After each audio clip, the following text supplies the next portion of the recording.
ពីគោលការណ៍ហើយនឹងប្រភេទនៃគណនីសំខាន់ៗនៅក្នុងធនាគារអញ្ចឹងយើងមាន4ប្រភេទសំខាន់ៗអញ្ចឹងទី1គឺគណនីដែលយើងបើកជាឯកតជនមានថាយើងបើកសម្រាប់គោលបំណងប្រើប្រាស់ផ្ទាល់ខ្លួនទី2គឺយើងប្រើពាក្យថាគណនីសម្រាប់ក្រុមហ៊ុនដែលយើងបើកសម្រាប់គ្រប់គ្រងនៅអាជីវកម្មក៏ដូចជាការប្រើប្រាស់ឬក៏លក្ខខណ្ឌទៅតាមលក្ខន្តិកៈរបស់ក្រុមហ៊ុនមួយទី3គឺតកតងជាមួយនឹងយើងប្រើពាក្យថាគណនីរួម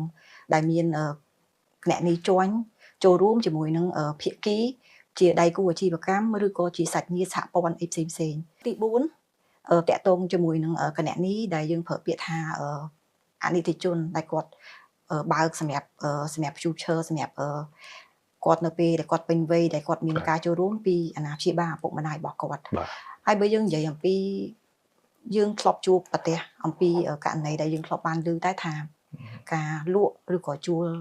គណនីទៅឲ្យជនទី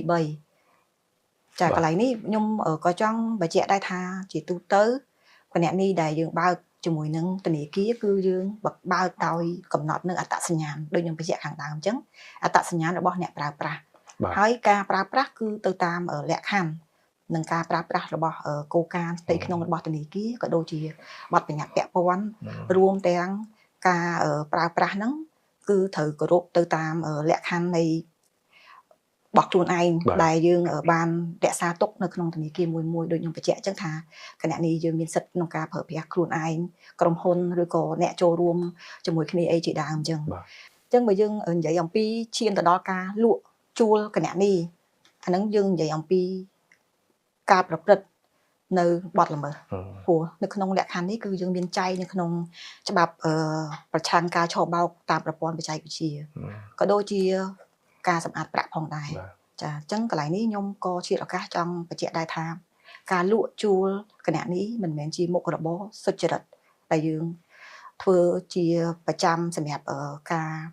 កត់គង់ជីវភាពរស់នៅរបស់ខ្លួនឯងឬក៏គ្រួសារទេយើងនិយាយអំពីមូលហេតុនៃការឈានទៅដល់ការលក់ឬក៏ជួញដូរឬក៏ជួលគណនីហ្នឹងបើយើងឃើញអំពីបទពិសោធន៍ដែលយើងធ្លាប់ជួបហ្នឹងគឺជាស្ដែងគឺវាកើតមានរបៀបទី1គឺមានការលួងលោមបោកបញ្ឆោតពីជនខិលខូចដែលរស់នៅក្នុងតំបន់របស់គាត់រស់នៅតែម្ដងរហ័សនៅក្នុងតំបន់ដាច់ស្រយាលណាមួយគាត់មានជនម្នាក់ដែលគាត់ត្រូវបានជនខិលខូចហ្នឹងជួលឲ្យគាត់ធ្វើបែបហ្នឹងអញ្ចឹងគាត់គឺមានន័យថាគាត់ធ្វើបន្តបន្ទាប់នៅក្នុងគ្រួសាររបស់គាត់ផងដែរឧទាហរណ៍ជាក់ស្ដែងខ្ញុំឧទាហរណ៍ថាគាត់ធ្វើការឲ្យក្រុមហ៊ុនណាមួយហើយក្រុមហ៊ុនហ្នឹងគឺជាជនដែលខិលខូចអញ្ចឹងគាត់បានលួងលោមឲ្យបុគ្គលដែលជាបុគ្គលិករបស់គាត់ហ្នឹងគឺជួលឬក៏លក់គណនីហ្នឹងឲ្យគាត់អញ្ចឹងគាត់ឃើញនៅផលប្រយោជន៍កម្រៃដែលគាត់ទទួលបានហ្នឹងវាស្រួលអញ្ចឹងគាត់នឹងបន្តអាកិច្ចការហ្នឹងជាមួយនឹងគ្រួសាររបស់គាត់ទៀតតែធ្វើឲ្យលក្ខខណ្ឌហ្នឹងវាអាចទាញក្រុមគ្រួសាររបស់គាត់ដើម្បីឲ្យគាត់ធ្វើនៅអំពើចឹងដែរទី2គាត់អាចថាលក្ខខណ្ឌដែលគាត់ចង់បាននៅលៀបសការៈដែលគាត់គិតថាគាត់មិនបានយល់ពីហានិភ័យដែលកើតមាន